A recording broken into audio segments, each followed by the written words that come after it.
Hey, Shalom, Malcolm, Shalom. First and foremost, as always, I want to give all praise, honor, and glory to Yahweh, Bahashem Yahweh Shai, Bahashem Chakudash. I would like to give double honors to the apostles, bishops, and elders of Great Millstone that taught us His truth and that's what teaching His truth.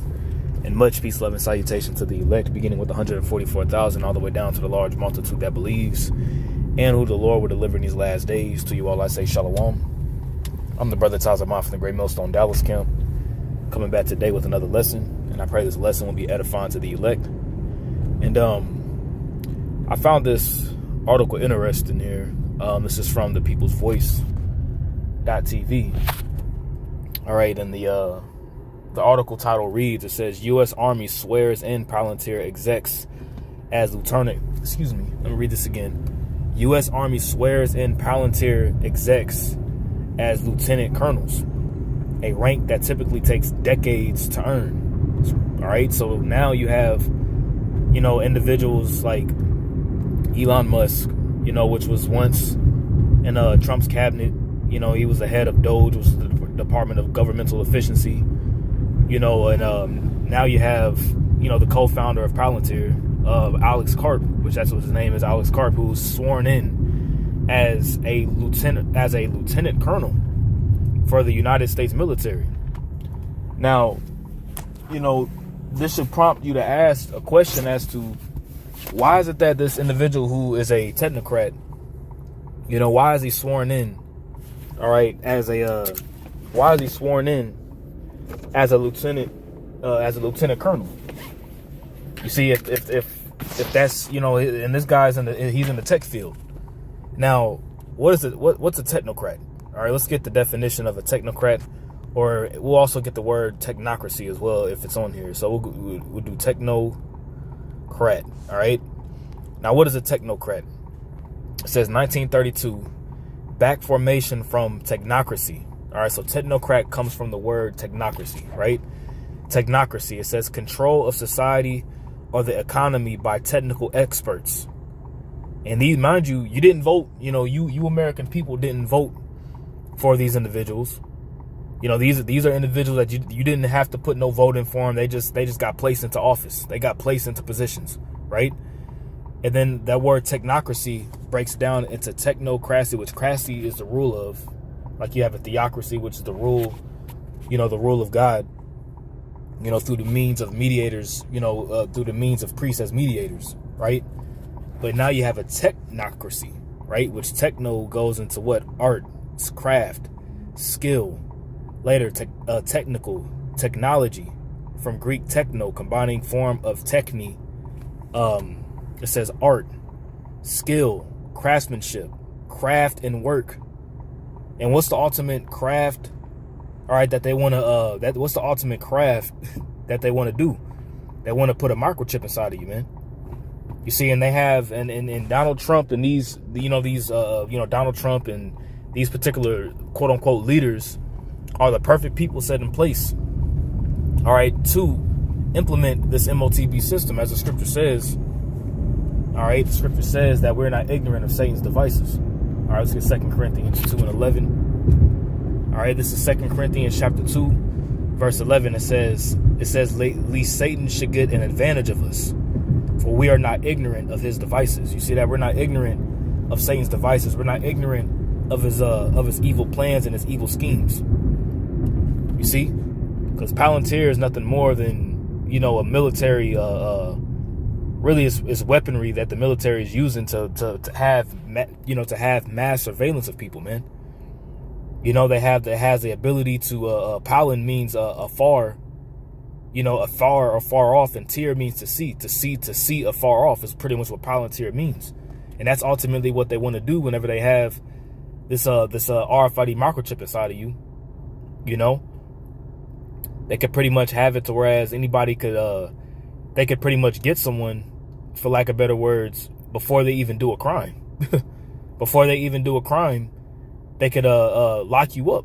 And it's like it's pretty much like thought police. But this individual is a lieutenant colonel in the military.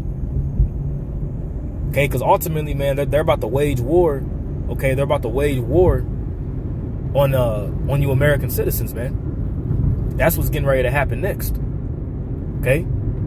It says the U.S. Army announced on June 13th the swearing in of 4 Silicon Valley executives from Meta, Palantir, and OpenAI as lieutenant colonels.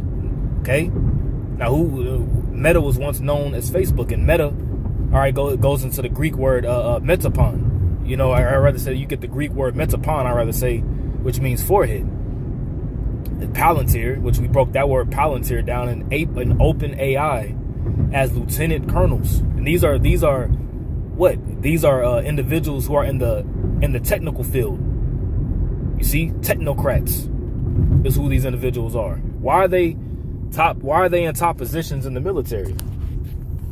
You see, it says a rank that typically requires nearly 2 decades of military service to achieve. Why is this the case? Because they're getting the people put in position, all right, to implement this MOTB, which is going to be implemented through force. This is Revelation 12:12. It says, "Therefore rejoice, ye heavens, and ye that dwell in them. Woe to the inhabitants of the earth and of the sea, for the devil is come down unto you, having great wrath, because he knoweth that he hath but a short time." You see? So this devil, you know, these devils, I rather say, Esau, they're getting pretty much set in position, all right, to wage war on the average everyday American, man. You see, you got war popping off in the Middle East, you know, and this could be the perfect caveat, if you will, with this war in the Middle East to usher in this MOTB system. You see, it says the executives, all of whom are affiliated with powerful and controversial big tech firms, will serve part-time in the Army Reserve as senior advisors under a new initiative called Detachment 201. The Army's Executive Innovation Corps. You see, this is a whole new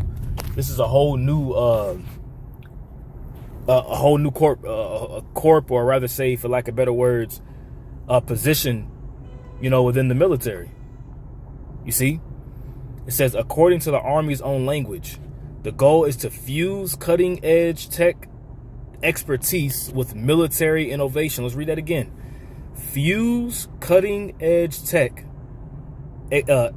expertise with military innovation. So why do they have to add the military with technology? You see, why is that the case? You see, because once again, this is the next phase, this is the next step. Okay? It says helping to guide rapid and scalable tech solutions to complex problems. The program is directly linked to the Army Transformation Initiative, which seeks to make the military leaner, smarter, and more lethal. Leaner, smarter, and more lethal. More lethal to who? Shit, more lethal to you. That's what their goal, that's what their plan is. The scripture says in Ezekiel 21 that it says that a sword is being sharpened, and it is also furbished to be what? To be placed into the hand of the slayer. And who is that slayer? Esau, Edom, man. Okay. How do you think they have the high level technology, you know, to go about and go about bombing people over there in Gaza, you know, or where these particular places where civil unrest happens, they can just quell it immediately because they got surveillance already set up. I'm talking about, and Palantir is high level surveillance, man.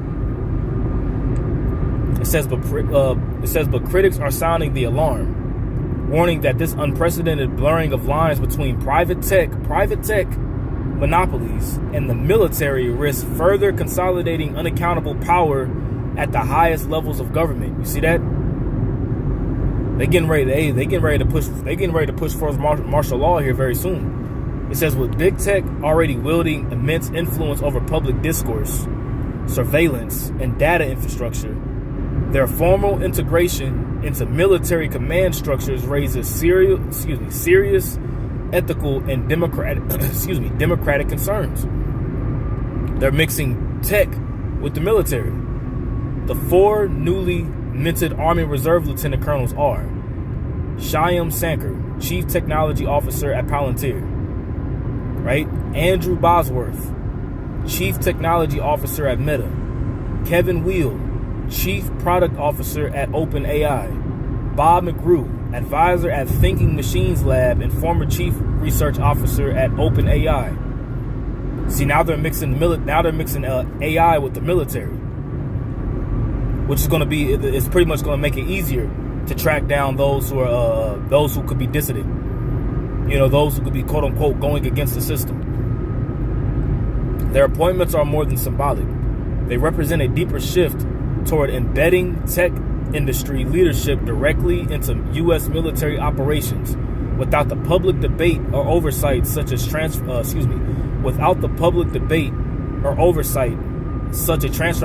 arguably demands. You see, the people didn't vote for this. You see, they had nothing to do. You average everyday Americans had nothing to do with these decisions that are being made. You see, this is Revelation 13 and 11. And he had two horns like a lamb, but he spake as a dragon, man. Revelation 13 and 11, and it says, and I beheld another beast coming up out of the earth, and he had two horns like a lamb, and he spake as a dragon. You see, in one tongue they could be telling you peace and safety, that this is going to make lives of the American people better and more secure and more safer. But here it is on the back end. He's coming with these draconian laws, which, like I said, they're mixing the tech industry with the military, man. So what's that mean?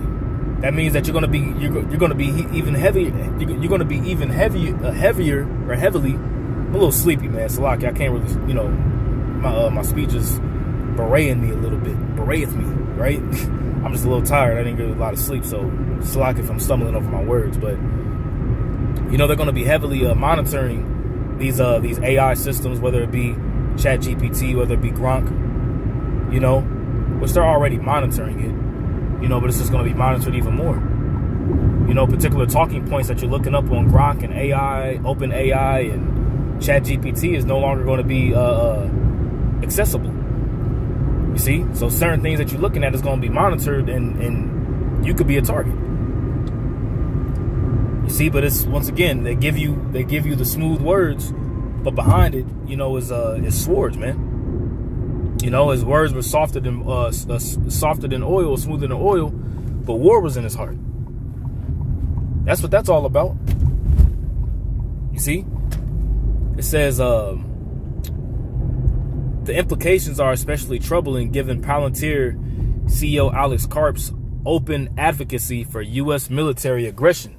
You see, and this man Alex Karp is pretty much he's pretty much a madman. He's pretty much a madman that's infatuated with death. He's infatuated with killing. And that lines right up with Revelation the 6th chapter, how he beheld a red horse and the great sword was given unto him, man. Not saying that Alex Karp is a red horse. I'm just saying Esau just in general. Right? It says Karp is on record calling for a three-front war against Russia, China, and Iran. You see that? It says a position that under normal circumstances might be viewed as dangerously provocative. Because ultimately that's what it's going to lead to. All this that we see going on right now, this whole issue in the Middle East between Iran and Israel and the United States and Russia getting involved and China getting involved, all these various different nations getting involved, it's all going to lead to the grand scheme of things. It's all going to lead to an all-out war, which will be nuclear. It says now, with this company's top executive being commissioned into the U.S. military structure, the entanglement of corporate ideology and national security strategy becomes harder to ignore. While the Army pitches DET 201 as a way to inspire more tech pros to serve without leaving their careers, the reality may be far more complex. This initiative could signal a deeper integration of corporate technocrats, like we got the definition earlier, right, into government power structures. A move that risks sidelining civilian oversight, constructing decision making, right? Constructing decision making among unelected elites. See that? So you're not gonna have no say so in these decisions that are being made. And escalating the militarization of the tech sector. You see? And that's ultimately the plan, man. So we'll keep our eyes on this, because this is interesting, man. You know, these technocrats being placed in positions within the military, man. That should make you question if your spiritual eyes are open. All right, so with that, I pray this was edifying to the elect. Once again, I want to give all praise, honor, and glory to Yahweh, B'Shem Yahushua, B'Shem HaKakwadash. Double honors to the apostles, bishops, and elders, a great millstone, and taught us his truth, and also teaching his truth. Much peace, love, and salutation to the elect. Until next time, I say shalom.